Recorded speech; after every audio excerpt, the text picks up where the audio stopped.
สวัสดีครับนี่คือรายการ Orcas Story เรื่องเล่าเขย่าวขวัญแล้วพบเป็นประจำนะครับทุกสัปดาห์อย่าลืมนะครับถ้าถูกใจฝากกดไลค์กดแชร์กด Subscribe แล้วก็อย่าลืมกดกระดิ่งเพื่อติดตามถ้าสิ่งที่สำคัญโปรดใช้วิจารณญาณในการรับฟังแต่ถ้าใจคุณไม่กล้าพอโปรดอย่ารับฟังคนเดียววันนี้ Orcas Story นำเสนอเป็น Special Episode 1 ตาย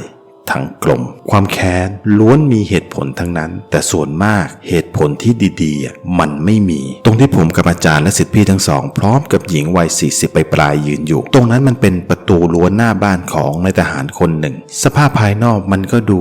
เงียบแล้วก็ไม่มีอะไรผิดปกติดูเป็นบ้าน2ชั้นในทรงวินเทจที่ภายในบ้านมันไม่มีใครอยู่เลยลมเย็นๆพัดลอยมาอย่างเอื่อยๆซึ่งมันทำให้ผมมั่นใจได้เลยว่าในบ้านหลังนั้นน่ะมันไม่มีผีเพราะผมสัมผัสอะไรไม่ได้เลยไม่มีแม้กระทั่งกลิ่นไอหรือว่าพลังงานที่มาในรูปแบบที่เป็นรูปภาพเข้ามาในหัวผมเลยแม้แต่วิญญาณของเจ้าของบ้านที่อาศัยอยู่ในบ้านหลังนี้นานกว่า40ปีก็ยังไม่มีร่องรอยแล้วก็วี่แววอะไรเลยอาจารย์หันหลังเตรียมกลับไปขึ้นรถตู้แล้วก็พูดขึ้นว่าเขาไม่ได้อยู่ที่นี่ไปกันเถอะและเราทั้งหมดก็ขึ้นรถตู้เราถึงได้รู้ว่าเราจะต้องไปที่ไหนกันคือเมื่อ2 ชั่วโมงก่อนที่เราจะเดินทางมาที่เนี่ยตอนหลังจากที่อาจารย์กินข้าวเสร็จนะผมกำลังเดินกลับมาที่ห้องโถงใหญ่ตรงหน้าแท่นบูชาปู่ศิษย์ฝึกหัดคนหนึ่งเดินเข้ามาบอกอาจารย์ว่ามีคนมาหาอาจารย์นั่งนิ่งแล้วก็พยักหน้าก่อนที่จะบอกว่าเชิญเธอเข้ามาได้แล้วอาจารย์รู้ได้ยังไงว่าคนที่มาหาคนนั้นเป็นผู้หญิงจากนั้นหญิงวัย40ป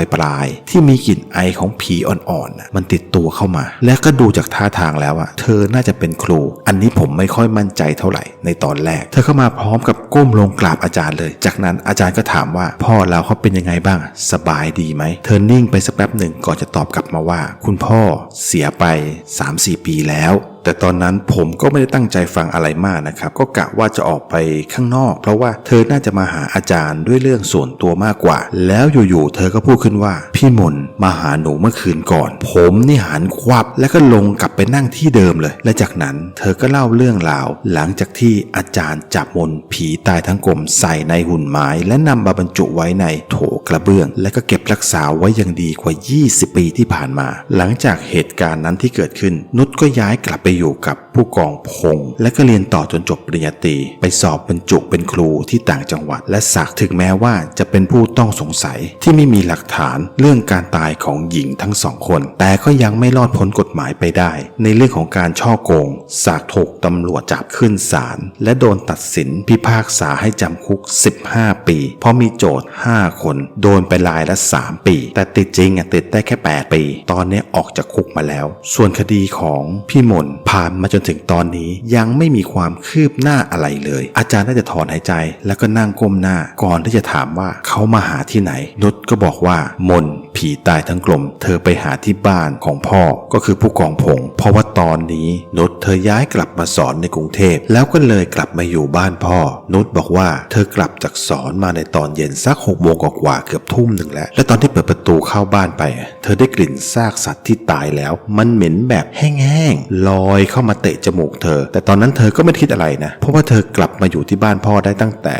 ตอนที่พ่อเสียไปก็เลยไม่ได้กลัวอะไรเธอเดินเข้าไปในบ้านตามปกติเลยนุชยังไม่ได้แต่งงานเธออยู่คนเดียวที่มีกล้ามีใครก็เพราะว่ากลัวจะเจออย่างพี่สาวนั่นแหละเธอบอกอย่างนั้นนะครับและตอนที่เธอกำลังเดินขึ้นบันไดไปชั้นบนเธอบอกว่าเธอเห็นเงาไม่ใช่สินุชบอกว่าเธอเห็นเหมือนกับว่ามีคนเดินผ่านในระยะหางตาของเธอเข้าไปในห้องนอนเก่าของมนพี่สาวของเธอแต่ว่ามันก็ไม่มีเสียงอะไรนุชก็เห็นไม่ชัดเท่าไหร่นะเธอก็เลยไม่สนใจเดินขึ้นไปข้างบนแล้วก็เข้าไปในห้องนอนของเธอนุชเธอบอกว่าเธอก็ทำอะไรโอ้เอไปตามภาษาหญิงโสดอยู่ครู่หนึ่งแล้วเธอก็ได้ยินเสียงลากเก้าอี้อยู่ข้างล่างซึ่งพอเธอหยุดทำทุกอย่างแล้วก็ตั้งใจฟังเสียงมันก็เงียบหายไปจากนั้นเสียงโทรศัพท์ก็ดังขึ้นลูกน้องที่เป็นครูโทรมาหาเธอจำไม่ได้ว่าโทรมาเรื่องอะไรพอวางสายแบบเสร็จเรียบร้อยนุชก็จะไปอาบน้ำพอเธอเดินเปิดไฟพร้อมกับเปิดประตูห้องน้ำสิ่งที่เธอเห็นต่อหน้าต่อตาของเธอก็คือมนผีตายทั้งกลมยืนอยู่ในห้องน้ำเธออยู่ในสภาพผิวกายสีน้ำตาลเข้มเหี่ยวย่นจนหนังติดกระดูกดวงตาเป็น สีแดงสดสีเลือดเลยอย่างนั้นและดูเหมือนกับว่าดวงตาดวงนั้นมันแทบจะทะลักออกมาจากเบ้าลำไส้และอวัยวะภายในทั้งกระเพาะตับม้ามมันห้อยลงมากองกับพื้นชุดคลุมท้องสีเขียวอ่อนที่เปรอะไปด้วยคราบน้ำหนองน้ำคร่ำและก็เลือดที่มันเปรอะเต็มไปทั่วทั้งตัวนุชช็อกแล้วร้องกรี๊ดอย่างสุดเสียงจากนั้นก็วิ่งหนีออกมาจากบ้านไปนอนบ้านเพื่อนครูที่สนิทกันในคืนนั้นเลยคุณรู้ไหมว่าตอนที่นุชนั่งเล่าอยู่นั้นนะมันเหมือนกับว่ามีสื่ออะไรบางอย่างที่วิ่งเข้ามาหาผมซึ่งผมเห็นเรื่องราวนั้นผ่านภาพที่วิ่งเข้ามาในหัวของผมอย่างชัดเจนและในตอนนั้นผมคิดว่านุชไม่ได้เล่าความจริงทั้งหมดแต่ผมก็ไม่ได้พูดอะไรออกไปนะครับเพราะว่าผมคิดว่าจะเอาไว้คุยกับอาจารย์กันแบบ2 คนน่าจะดีกว่าและนุชก็บอกว่ารบกวนอาจารย์ช่วยไปดูให้หน่อยมนผีตายทั้งกลมที่เป็นพี่สาวแท้ๆของเธอยังอยู่ที่บ้านผู้กองพงษ์พ่อของเธออยู่อีกหรือเปล่าและนั่นก็เป็นสาเหตุที่ผมเล่าเปิดเรื่องไปในตอนแรกนะครับเราอยู่บนรถกันเรียบร้อยแล้วแต่ว่าไม่รู้เราจะไปหามนผีตายทั้งกลมที่ไหนผมก็เลยเริ่มต้นค้นหาที่ว่าตอนที่ผมเห็นภาพมันเป็นภาพช่วงท้ายๆนะครับผมเห็นนุชเธอวิ่งออกมาจากบ้านโดยมีผู้ชายคนหนึ่งที่ผมไม่รู้ว่าเป็นใครยืนอยู่หน้าประตูรั้วบ้านเป็นชายวัยกลางคนเขาโครงหน้าแบบหล่อมากตัวสูงผิวขาวดูสะอาดสะอ้านนุชนั่งเงียบไป3 วิเมื่อโดนผมยิงคำถามนี้ไปแต่แล้วเธอก็ตอบกลับมาว่าเธอไม่เห็นมีใครเลยเธอรีบวิ่งออกมาไม่ทันได้มองอะไรอาจารย์ครับใช้มือซ้ายจับที่เข่าของผมและมองหน้าผมเหมือนกับจะส่งสัญญาณว่าพอแล้วไม่ต้องถามแล้วแต่แล้วอยู่ๆนุชเธอก็พูดขึ้นมาว่าพี่มนเขาแค้นศักดิ์เราไปที่บ้านศักดิ์กันดีกว่าผีพี่มนอาจจะไปที่นั่นและสิ่งที่ผมจะเล่าต่อไปนี้เป็นเรื่องราวที่ศักดิ์เล่าให้ผมฟังหลังจากเหตุการณ์ร้ายแรงเกิดขึ้นในขณะที่พวกเรากำลังไปด้วยรถตู้ของพี่นัทซึ่งบ้านของศักดิ์อยู่แถวชานเมืองฝั่งตอนเหนือของกรุงเทพและในตอนนั้นศักดิ์แต่งงานใหม่กับปวีณาคือฐานะไม่ได้ร่ำรวยอะไรนะครับเธอก็เป็นเสมียนอยู่ที่โรงงานที่ศักดิ์ไปทำงานเป็นคนแบกของในตอนแรกที่ออกมาจากคุกทั้ง2 คนแต่งงานกันอยู่กินกันเกือบ10 ปีแล้วล่ะมีลูก2 คนคนเล็กเพิ่ง5 ขวบกำลังน่ารักเลยแต่ก็ต้องมาเจอกับเหตุการณ์หรือว่าเรื่องราวแบบนี้ขณะที่เรากำลังเดินทางไปมันมีเรื่องเกิดขึ้นที่บ้านของศักดิ์ในเวลานั้นนะครับมัน6 โมงเย็นละก็คือโพเพนั่นแหละศักดิ์กับนาเพิ่งจะกลับจากที่ทำงานเห็นไฟในบ้านปิดสนิทเหมือนกับว่าไม่มีคนอยู่และที่น่าแปลกก็คือว่าบ้านข้างๆก็เหมือนกับว่าจะไม่มีใครอยู่เหมือนกันคือบ้านทาวน์เฮาส์ที่มันติดกันมันก็น่าจะมีคนอยู่หรือว่าเห็นคนในบ้านบ้างแต่นี่มันดูเงียบไปเลยคือมันเงียบเกินไปแบบผิดปกติแต่นาเธอก็ไม่ได้สนใจอะไรทั้งนั้นเธอห่วงลูกของเธอมากกว่าว่าจะอยู่กันยังไงและที่สำคัญคือแล้วแม่ของนาเธอหายไปไหนพอโทรไปหาแม่ถึงได้รู้ว่าทุกคนเขาไปงานบวชของประธานหมู่บ้านที่วัดใกล้ๆนั่นแหละศักดิ์กับนาก็เลยโล่งอกเดินเข้าไปในบ้านพอเปิดประตูบ้านเปิดไฟทั้งคู่ถึงกับพังงะเลยครับเมื่อได้เห็นรอยเลือดที่ลากเป็นทางตรงเข้าไปพร้อมกับรอยเท้าที่เหยียบลงไปบนรอยลากกลิ่นเหม็นเน่าของน้ำหนองน้ำเลือดทำให้ศักดิ์ทนไม่ไหวพอหันกลับไปเพื่อจะเปิดประตูแต่ดูเหมือนกับว่ามันจะเปิดไม่ออกจากนั้นมันก็มีเสียงร้องไห้เบาๆแล้วก็ค่อยๆดังขึ้นพร้อมกับร่างของมนผีตายทั้งกลมแต่ว่าการมาของเธอในครั้งนี้เธอมาในสภาพที่เป็นนฤมลคนเดิมที่เป็นคนปกติมันเป็นภาพจำของศักดิ์จากในครั้งสุดท้ายที่เห็นเธอก่อนที่เขาจะออกมาจากบ้าน ในวันนั้นมนเธอค่อยๆก้าวอย่างช้าๆภาพแรกที่เธอเห็นศักดิ์สามีของเธอมนเธอยิ้มทั้งน้ำตาแต่แล้วเมื่อมนเธอเห็นศักดิ์ยืนกอดกับนาทุกอย่างก็เริ่มเปลี่ยนไปใบหน้าที่ดูสดใสและสวยงามค่อยๆเปลี่ยนไปเป็นผิวกายที่กลายเป็นสีน้ำตาลเข้มและก็เหี่ยวย่นจนเป็นหนังหุ้มกระดูกดวงตาอันสดใสก็มีเลือดไหลเข้ามาจนกลายเป็นดวงตาสีเลือดและก็ค่อยๆพองโตขึ้นจนมันแทบจะทะลักออกมาจากเบ้ากรามด้านล่างก็หลุดออกมาห้อยลงมาถึงบริเวณหน้าอกชุดคลุมท้องสีเขียวอ่อนที่ศักดิ์เป็นคนซื้อให้ก็แปลงสภาพเป็นชุดที่เปรอะไปด้วยคราบอ้วกคราบน้ำคร่ำน้ำเลือดน้ำหนองและจากนั้นอวัยวะภายในทั้งลำไส้กระเพาะม้ามตาถุงน้ำดีก็หล่นลงมาแตกกระจาย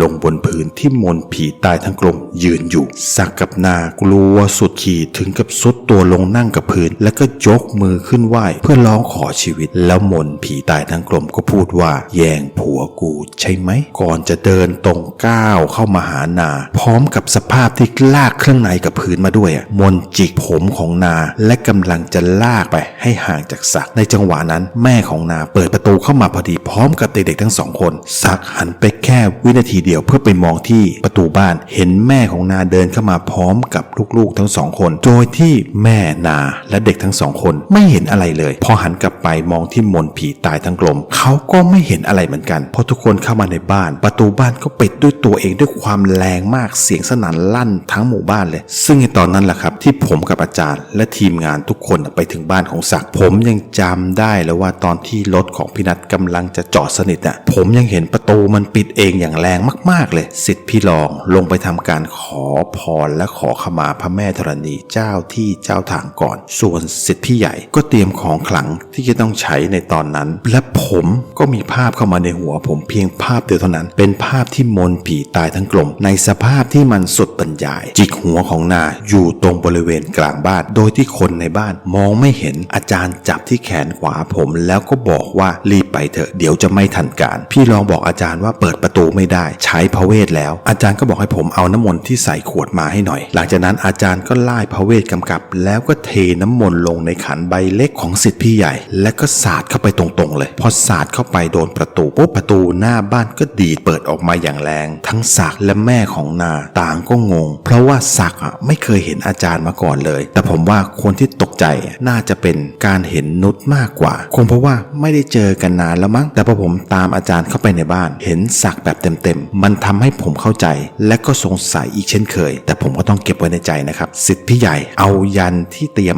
มาติดเหนือประตูเป็นอย่างแรกก่อนเลยอาจารย์บอกให้ผมเอาสร้อยประคำเล็กที่อยู่ในย่ามอาจารย์ออกมาซึ่งในตอนนั้นอาจารย์ใช้มีดหมอเขียนยันลงบนฝ่ามือข้างซ้ายแต่คราวนี้อาจารย์กรีดเข้าเนื้อผมเห็นเลือดซึมออกมาเป็นรูปยันเลยผมเห็นแล้วก็ตกใจเพราะว่าอาจารย์ไม่เคยทำอย่างนี้มาก่อนอาจารย์เอาประคำเส้นเล็กมาพันรอบข้อมือข้างซ้ายคือประคำแบบนี้นะครับอาจารย์ทำเองทำเป็นแบบว่าร้อยด้วยยางยืดแล้วก็สวมที่ข้อมือแล้วก็สามารถจะพันทบได้เมื่อทุกอย่างพร้อมแล้วอาจารย์ก็ใช้มีดหมอตักเอาผมกำยานจากศิษย์พี่รองให้ผมกำยานมันติดอยู่บนปลายมีดจากนั้นก็ไล่พระเวทก่อนที่จะเป่าลมพระเวทให้ผงกำยานนั้นกระจายออกไปผงกำยานปลิวฟุ้งกระจายเป็นประกายไฟเล็กๆยิบให้เห็นเล็กน้อยก่อนที่จะปรากฏภาพตรงหน้าภาพนั้นก็คือมนผีตายทั้งกลมยืนค่อมร่างของนาแล้วก็ใช้มือทั้งสองข้างบีบคอของนาอย่างแรงมากเพราะว่านาเธอนั้นดิ้นทุรนทุรายแบบหายใจไม่ออกจนแทบจะขาดใจ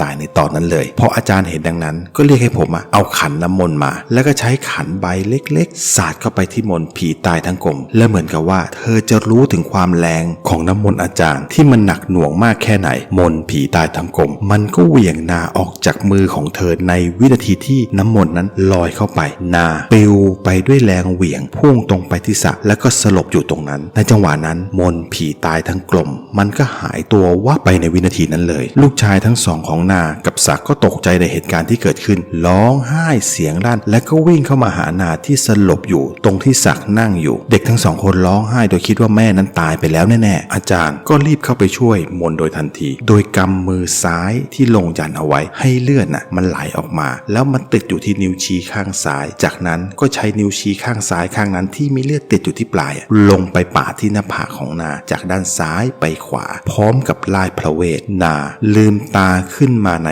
วินาทีนั้นเลยวินาทีที่อาจารย์ไล่พระเวทจบแล้วว่าเกิดเหตุการณ์ต่อเนื่องที่ผมไม่คิดเลยว่ามนผีตายทั้งกลมจะทำอย่างนั้นคือในจังหวะที่อาจารย์กำลังช่วยนาให้หลุดพ้นจากการโดนสะกดให้ตกอยู่ในภวังค์มนผีตายทั้งกลมปรากฏร่างของเธอในวินาทีนั้นเลยเพื่อจับเด็กทั้งสองคนคือบอยคนโต8 ขวบและอาร์ตคนเล็ก5 ขวบมนผีตายทั้งกลมเธอใช้แขนทั้งสองข้างล็อกที่คอของเด็กทั้งสองคนแต่ว่าบอยนั้นใส่สร้อยพระองค์เล็กๆที่ยายให้ไว้มนผีตายทั้งกลมแสบร้อนด้วยอานุภาพของพุทธคุณจนต้องปล่อยบอยให้หลุดพ้นออกไปเหลือเพียงอาร์ตเด็กน้อยวัย5 ขวบ บที่ตกอยู่ในชะตากรรมอันเลวร้ายอาจารย์หันมาในวินาทีเดียวกันนั้นเลยแต่ศักดิ์ผู้เป็นพ่อพุ่งตัวออกไปไวกว่ามนผีตายทั้งกลมก็เลยใช้มือข้างขวาบีบคอของศักดิ์ในวินาทีที่เขาพุ่งตรงไปที่เธอจากนั้นมนผีตายทั้งกลมก็บีบคอของอาร์ตเด็กน้อยวัย5 ขวบและก็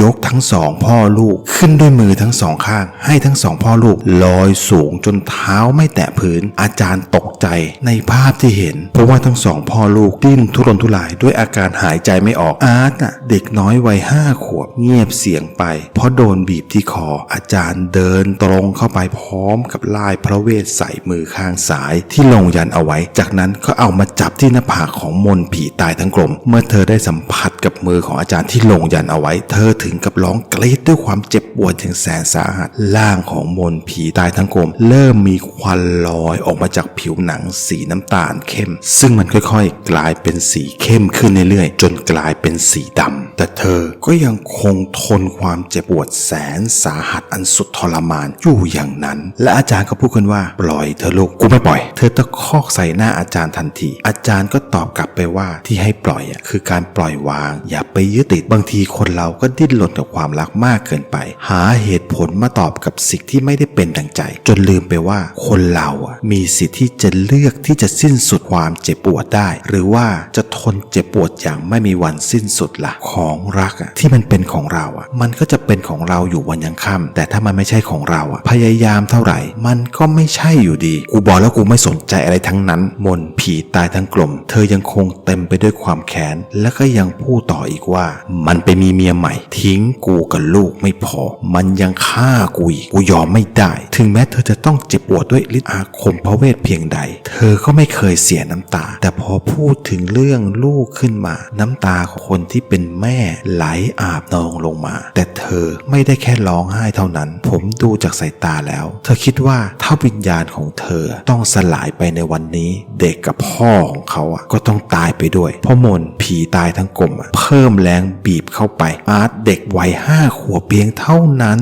ใบหน้าเริ่มเป็นสีเขียวเพราะขาดอากาศหายใจและก็เริ่มดิ้นกระตุกเช่นเดียวกับศักดิ์เริ่มมีอาการแบบเดียวกันทีนี้อาจารย์ทนไม่ได้แล้วครับหยิบมีดหมอออกมาด้วยมือขวาและก็ไล่พระเวท9 คำซึ่งเป็นพระเวทที่ขออำนาจของเทพปราบมารแล้วก็ฟันลงที่แขนข้างที่บีบคอเด็กจนหน้าเขียวอยู่ในตอนนั้นแขนที่โดนฟันมันไม่ได้ขาดออกแต่มันกลับสลายกลายเป็นผงในพริบตาผมคิดว่าเธอคงจะเจ็บปวดมากซะจนไม่รู้ว่าอะไรมันเจ็บมากกว่ากันระหว่างโดนมีดหมอฟันสลายแขนไปกับโดนอาคมของจันที่มือของอาจารย์อยู่อย่างนั้นและมันยิ่งทำให้เธอบีบคอของศักดิ์รุนแรงขึ้นจากนั้นผมก็ได้ยินเสียงของนุชที่มันดังมาจากทางด้านหลังเพราะว่าเธอพูดว่าพอแล้วพอเธอพี่มนนุชจะบอกความจริงให้พี่รู้ก็ได้แล้วผมก็ได้รับรู้เรื่องราวที่มันแทบจะไม่น่าเชื่อหรือว่าเป็นไปได้เลยจากปากของนุชน้องสาวแท้ๆของมนและนุชก็เล่าออกมาอย่างหมดเปลือกว่าความจริงแล้วเธอกับศักดิ์รู้จักกันก่อนเพราะว่ามหาวิทยาลัยที่ศักดิ์เรียนอยู่คือมันอยู่ใกล้ๆกับโรงเรียนของนุชซึ่งเพื่อนของเธอเป็นแฟนกับเพื่อนของศักดิ์เวลาไปเที่ยวก็จะเอาศักดิ์กับนุชไปด้วยเพราะว่าเพื่อนรู้ว่าพ่อกับแม่จะว่าเรื่องการมีแฟนและก็ไปไหนกันแบบ2 ต่อ 2ก็เลยทำให้ทั้งนุชและศักดิ์สนิทกันและก็เป็นแฟนกันในที่สุดแต่ว่ามาวันหนึ่งศักดิ์ไปส่งนุชที่บ้านแล้วก็ได้เจอกับมนที่เพิ่งกลับจากมหาวิทยาลัยและก็ได้พบกันศักดิ์ก็เลยเปลี่ยนใจมาชอบกับมนและบอกนุชว่าให้เก็บเรื่องที่เราทั้งสองคนเป็นแฟนกันและแอบมีอะไรกันไปบอกมนเพราะถ้ามนรู้เรื่องศักดิ์กับนุชทั้ง2 คนอาจจะไม่ได้เจอกันอีกเลยเพราะว่าตอนนั้นนุชยังเด็กมากจากนั้นศักดิ์ก็มาสนิทสนมกับมนจนเป็นแฟนกันเวลาผ่านไปถึง3 ปีจนศักดิ์กับมนแต่งงานกันแต่ว่าศักดิ์กับนุชก็ยังมีความสัมพันธ์ฉันชู้สาวกันมาโดยที่มนไม่เคยละแคะละคายก็คงเพราะด้วยความไว้ใจจนเวลาผ่านไปมนตั้งท้องนุชก็เลยได้โอกาสย้ายเข้ามาอยู่ในบ้านพี่สาวเพื่อใกล้ชิดกับศักดิ์มากยิ่งขึ้นในบางครั้งที่ศักดิ์ไปทำงานต่างจังหวัดสักอาทิตย์นึงเขาจะกลับมาก่อนล่วงหน้าสัก 1-2 วันและจะ แอบไปรับนุชที่มหาวิทยาลัยเพื่อไปแอบมีความสัมพันธ์กันก่อนกลับบ้านซึ่งในตอนนั้นนุชใกล้จะเรียนจบแล้วและที่สำคัญก็มีโอกาสได้เข้ามาอยู่ในบ้านเดียวกันกับศักดิ์คนรักของเธอซึ่งเธอไม่อยากจะไปอยู่ที่อื่นแล้วนุชเธออยากจะอยู่กับศักดิ์แบบฉันสามีภรรยาก็เลยเริ่มวางแผนในตอนนั้นมีหนุ่มคณะเคมีมาจีบเธอนุชเธอก็เลยสามารถเข้าไปในชั้นเรียนหรือว่าห้องแลบของคณะเคมีได้เธอก็เลยแอบขโมยเอาสารพิษชนิดน้ำออกมาทีละน้อยๆใส่ขวดแก้วเครื่องสำอางอันเล็กๆของเธอแล้วก็ค่อยๆใส่ในน้ำให้มนพี่สาวแท้ๆของเธอกินแต่ที่มันแยบยลกว่านั้นแก้วที่ใช้ผสมยาพิษเธอจะเก็บเอาไปทิ้งที่ถังขยะหน้าบ้านที่ปากซอยทุกๆวันแล้วก็ซื้อแก้วใหม่มาทำอย่างนี้ทุกวันแต่ในวันนั้นตอนที่นุชบอกที่บ้านว่าจะไปติวหนังสือบ้านเพื่อนความจริงแล้วนุชไปนอนกับศักดิ์ที่คอนโดของศักดิ์เป็นคอนโดที่ศักดิ์ซื้อเอาไว้โดยที่ไม่ได้บอกมนและศักดิ์ก็พูดขึ้นว่าถ้าลูกคลอดออกมาแล้วเขาจะเลิกทุกอย่างตั้งใจทำงานใช้ชีวิตกับลูกจะเลี้ยงเขาให้ดีที่สุดซึ่งคำนั้นนั่นแหละที่ทำให้นุชตัดสินใจวางยาพี่สาวตัวเองให้แรงขึ้นเพื่อให้มนแท้งลูกแต่ด้วยความไม่รู้ยาพิษที่ใส่เข้าไปในปริมาณที่มากเกินไปนั้นมันส่งผลรุนแรงก็เพราะว่ามนเธอได้รับพิษที่มีสะสมอยู่ในตัวนั่นก็มากพออยู่แล้วนุชเธอไม่ได้อยากให้พี่สาวตายแค่อยากให้แท้งลูกเท่านั้นเธอบอกว่าเธอไม่รู้ว่าศักดิ์มีผู้หญิงอีกหลายคนในตอนนั้นด้วยแล้วนุชก็ยังสงสัยอีกว่าศักดิ์เอาเงินมาจากไหนตั้งเยอะแยะมากมายซื้อคอนโดด้วยเงินสดเลยจนวันที่มนตายและได้รู้ว่าศักดิ์อยู่กับออนที่บ้านริมเขาที่ศักดิ์เป็นคนไปดูแลการก่อสร้างด้วยความแค้น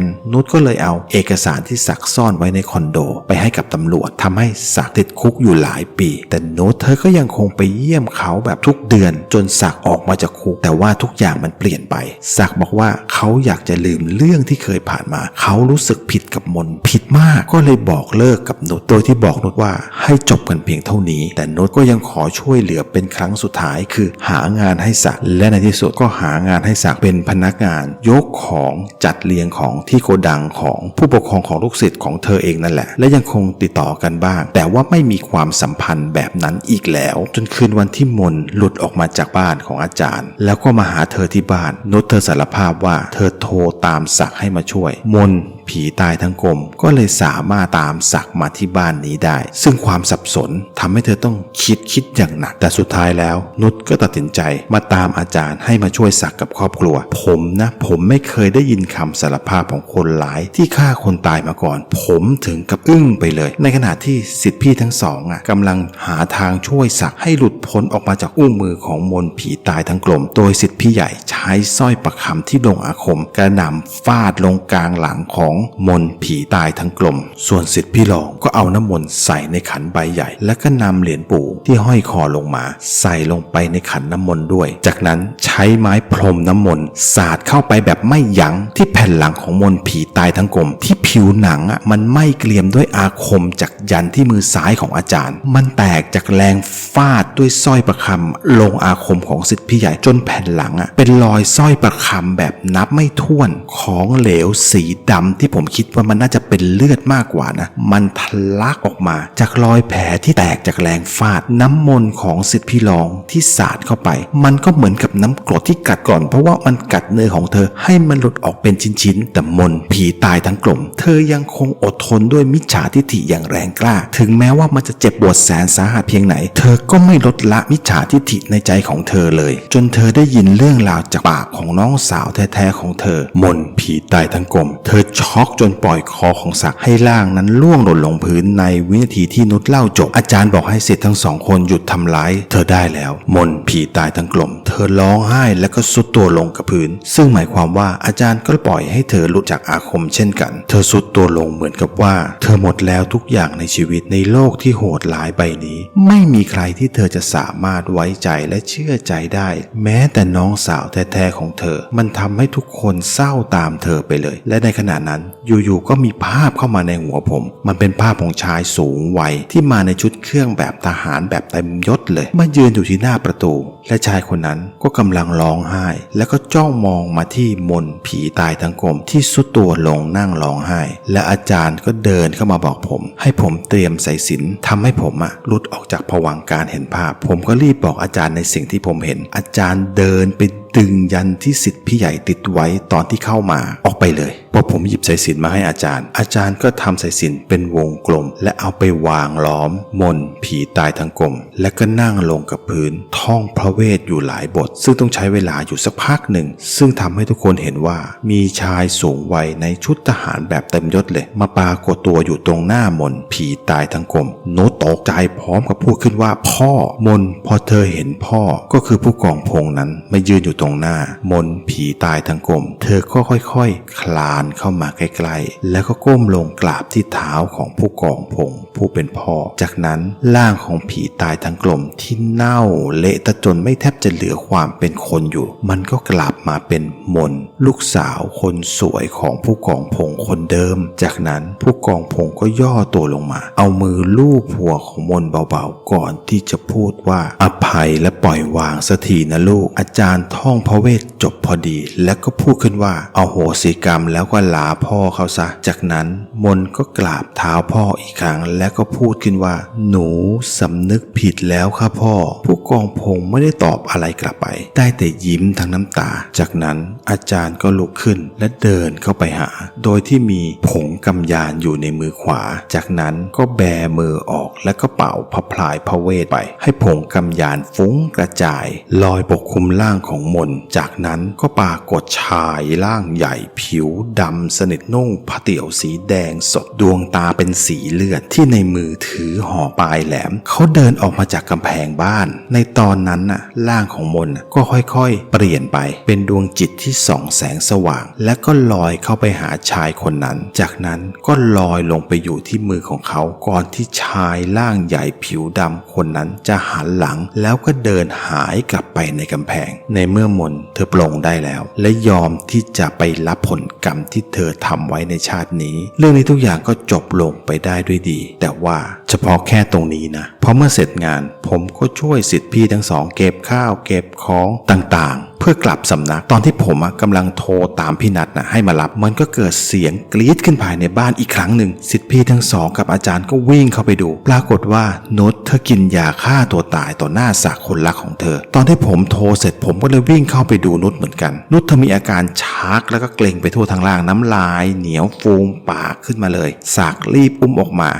เธอวิ่งไปที่บ้านของพี่แท็กซี่ที่อยู่ถัดจากเธอไป2-3หลังจากนั้นก็รีบพานุชไปส่งโรงพยาบาลที่ใกล้ที่สุดก่อนอาจารย์กับผมและทีมงานของเรารอรถตู้พี่นัทมาแล้วก็เลยตามไปดูซึ่งในตอนนั้นนุชเธอพ้นขีดอันตรายแล้วแต่ว่าต้องอยู่ ICU ไปก่อนสัก1-2 วันตามที่หมอบอกและก่อนที่คณะของเราจะขึ้นรถศิษย์พี่ใหญ่ก็เพิ่งวางสายที่โทรเข้ามาคือผมเห็นพี่เขาคุยอยู่นานพอสมควรเพราะว่าตั้งแต่ตอนที่คณะเรามาถึงโรงพยาบาลแล้วและนี่จนจะกลับแล้วพี่ใหญ่เพิ่งจะวางสายแล้วเมื่อเราขึ้นมาอยู่บนรถตู้ของพี่นัทเพื่อเดินทางกลับกันอาจารย์ก็พูดกับพี่ใหญ่ว่าเจออีกตัวแล้วใช่ไหมคราวนี้อาจารย์ไม่เครียดแต่เป็นพี่ใหญ่ที่เครียดแทนอาจารย์ก็บอกว่าถ้าอย่างนั้นเราคงต้องกลับไปเตรียมของกันอีกเยอะเลยที่สำนักและจากนั้นอาจารย์ก็เล่าเรื่องราวของเปรตอสุรกายตัวนั้นให้ผมฟัง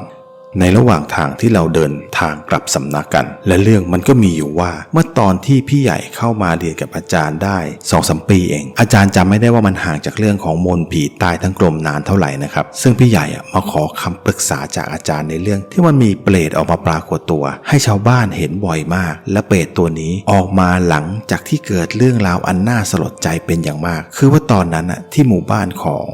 ภรรยาศิษย์พี่ใหญ่ยาบ้ามันระบาดหนักมากจนเกิดเหตุการณ์ลูกทรพีฆ่าแม่ของตัวเองก้านเด็กหนุ่มวัย18ติดยาบ้ามา 2-3 ปีแล้วจนก้าวหน้าพัฒนาขึ้นมาเป็นเด็กเดินยาวันนั้นก้านกลับบ้านมาคือกลับมาดึกมากด้วยอาการเมายาและท่าทางที่เครียดนั่งบ่นพึมพำอยู่คนเดียวสักพักก่อนที่แม่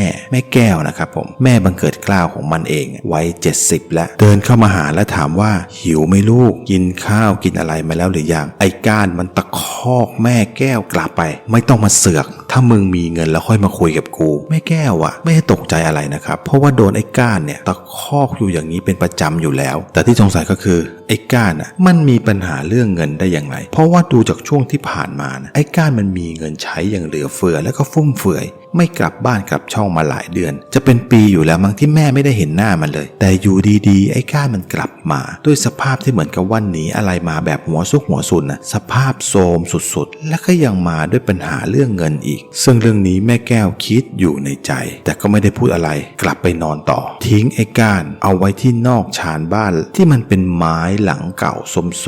มๆที่ไอ้เจ้าก้านมันอยู่ตั้งแต่เกิดพอตกดึกแม่แก้วก็ตื่นขึ้นมาได้ยินเสียงก๊อกๆแก๊กๆเหมือนกับว่ามีคนเข้ามาค้นหาอะไรบางอย่างที่ตู้เสื้อผ้าหรือว่าจะเป็นโจรในใจแม่แก้วคิดเพราะว่าแม่แก้วเขาเพิ่งจะได้ค่าเช่านากับค่าขายข้าวมาเมื่อ3 วันก่อนเป็นเงินไม่มากนะครับก็ประมาณ 50,000 กว่าบาทเท่านั้นเองแต่ว่าแม่แก้วไม่ได้ห่วงเรื่องเงินแต่เป็นห่วงว่าลูกก็คือไอ้ก้านเพราะว่าไอ้ก้านมันนอนอยู่ข้างนอกคนเดียวจะโดนโจรทำร้ายหรือเปล่าด้วยความเป็นแม่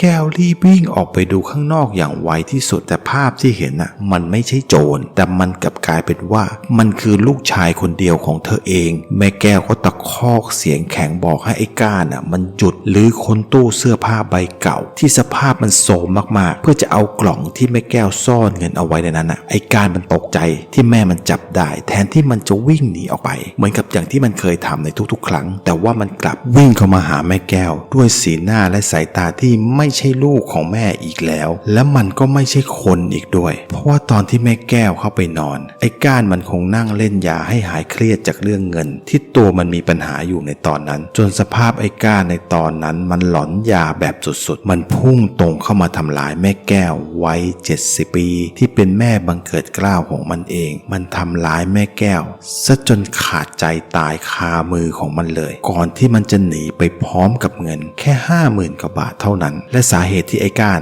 มันต้องการเงินก็เพราะว่าเมื่อ2 อาทิตย์ก่อนมันเกิดเรื่องไอ้ก้านมันเดินยาให้กับแก๊งเหมือนเดิมแต่ว่าในวันนั้นไอ้ก้านมันโดนคนจากแก๊งอื่นมาปล้นของไปไอ้ก้านโดนกระทืบอย่างสาหัสอยู่โรงพยาบาลแต่ว่าคนในแก๊งไม่เชื่อในสิ่งที่มันเล่าให้ฟังซึ่งในแก๊งมันมีอยู่3 คนไอ้โตกับไอ้ณเป็นผู้จัดการแล้วก็เป็นรองหัวหน้าด้วยไอ้เดตัวการนั่นเป็นหัวหน้าแก๊งมันยื่นคำขาดให้ไอ้ก้านเอายากลับมาให้ได้ตามจำนวนที่หายไปหรือเอาเงินมาคืนเต็มจำนวนที่แก๊งจะได้รับไม่อย่างนั้นมันตายไอ้ก้านก็เลยเครียดเพราะไม่รู้ว่าจะไปหาเงินมาจากไหนก็เลยต้องกลับบ้านและก็ทำอนันตริยกรรมแต่พอเอาเงินมาใช้คืนให้แก๊งแล้วแต่ก็ยังว่านะครับไม่มีสัจจะในหมู่คนผ่านไอ้เดมันบอกว่าเพื่อเป็นการไม่ให้คนอื่นเอาเยี่ยงอย่างไอ้การโดนลุมกระทืบอยู่3 วัน 3 คืนแล้วก็ให้อดข้าวอดน้ำด้วยจากนั้นก็เอาตัวไอ้ก้านใส่ในโลงแล้วก็เอาไปฝังทั้งเป็นในป่าช้าหลังวัดเพื่อปล่อยให้ตายทั้งเป็นอย่างนั้น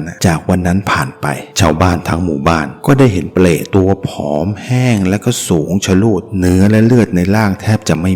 มีแต่หนังหุ้มกระดูกสภาพมันคือแบบว่าเป็นสัตว์ตายซากที่แห้งและก็เหม็นสาบเหม็นสางไปทั้งทั่วหมู่บ้านเลยดวงตาของมันเล็กมากและก็ตั้งอยู่บนศีรษะอยู่ตรงกลางกระหม่อมและช่องปากของมันก็เล็กเหมือนกันเล็กเท่ารูเข็มและมันก็ตั้งอยู่ใกล้ๆกับดวงตาของมันเองทุกคืนมันจะออกมาส่งเสียงร้องวีดวีดอย่างโหยหวนแล้วก็เดินเพ่นพ่านไปทั้งหมู่บ้านจนคนในหมู่บ้านไม่กล้าออกไปไหนเลยในตอนกลางคืนและที่สำคัญแม่แก้วเป็นป้าของภรรยาศิษย์พี่ใหญ่ซึ่งได้รับรู้เรื่องราวนี้ตอนที่ไปงานศพของป้าแก้วนั่นเองส่วนแก๊งไอเดกับพวกมีคนพบศพ2 ศพแรกคือไอ้ณตายอยู่กลางถนนตรงทางเข้าอำเภอสภาพศพคือกระดูกหักแบบแหลกเหลวไปทั้งตัวกะโหลกก็แหลกเหลวไปด้วยสมองไม่ต้องพูดถึงเลยกลายเป็นโจ๊กอยู่ข้างในดวงตาทั้ง2 ข้างนั้นแตกแล้วก็ทะลักออกมาจากเบ้าสภาพมันเหมือนกับว่าไอ้ณมันโดนเหวี่ยงฟาดกับของแข็งแบบซ้ำแล้วซ้ำอีกซึ่งที่น่าจะเป็นไปได้ก็คือพื้นถนนตรงที่ไอ้ณมันนอนตายอยู่ตรงนั้นเลยสภาพศพมันเหมือนกับว่ามีอะไรบางอย่างจับที่ขาของไอ้ณแล้วก็ฟาดลงพื้นซ้ำแล้วซ้ำอีกจนสภาพแบบว่าแหลกเหลวไปทั้งล่างซึ่งไม่ต่างอะไรกับคนที่2คือไอ้โตที่ตายอยู่ห่างจากศพไอ้ณไปไม่ไกลเท่าไหร่เองแต่ว่าไอ้โต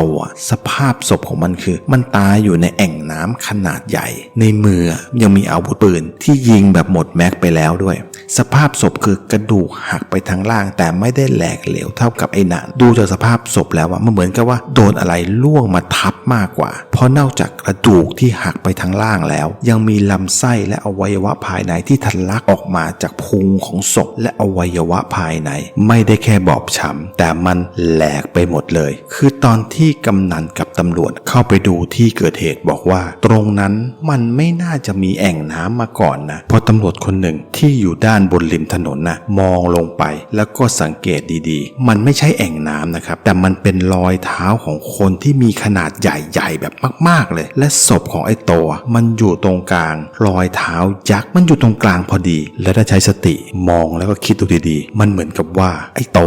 มันโดนเหยียบหรือว่าโดนกระทืบจากสิ่งที่ไม่รู้ว่ามันคืออะไรส่วนไอ้เดย์หายหัวไปไหนไม่มีใครรู้พอพี่ใหญ่กลับมาจากงานศพของแม่แก้วก็เลยเอาเรื่องนี้มาปรึกษากับอาจารย์และในตอนที่อาจารย์ไปปราบเปรตตัวนี้ครั้งแรกอาจารย์ทำอย่างไรเปรตตัวนี้ถึงได้โดนจับและมาอยู่ในโถกระเบื้องของอาจารย์ได้และที่สำคัญในครั้งนี้อาจารย์จะจัดการกับผีตัวนี้อย่างไร